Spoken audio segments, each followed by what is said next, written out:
There is one issue that we're facing. This is the SEP-1 measures. So SEP-1 measures being the severe sepsis and septic shock management bundle. There is ample data that if we get to completion of all SEP-1 compliance elements in these patients, that there's lower 30-day mortality and shorter lengths of hospital stay. So there's been a push to complete all SEP-1 compliance measures.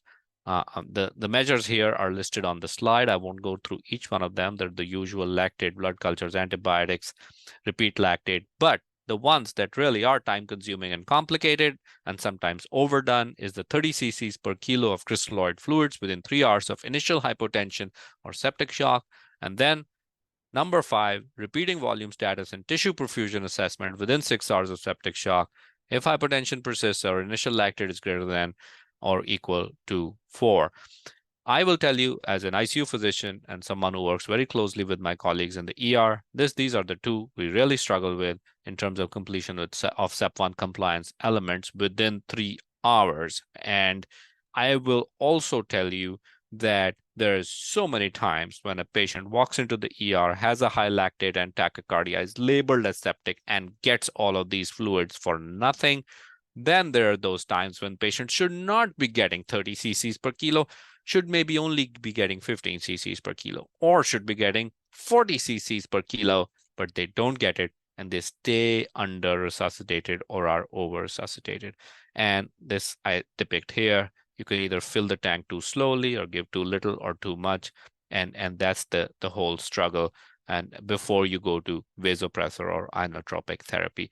So why is this important? Well, SEP-1 will be included in CMS's value-based payment program starting in 2024, or value-based purchasing program, I'm sorry, which rewards hospitals for the quality of care they provide across 4 domains of clinical outcomes, personal and community engagement, safety, and efficiency and cost reduction. And this is going to come under the umbrella of safety. And we really need to understand volume overload. Like I just said, we give too much fluid, sometimes give too little fluid, just based on the 30 cc's per kilo.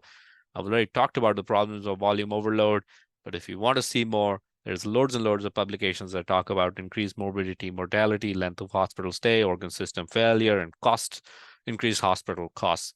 So to put it all together, SEP-1 and the value-based purchasing program gives an allowance that you have some guidance where you can use clinical judgment and individualized fluid administration. If you can document why and how you did individualized fluid administration by using cardiac output, cardiac index, stroke volume, or SVI, then you can still achieve compliance with SEP-1 completion and get paid by CMS under the VBP program.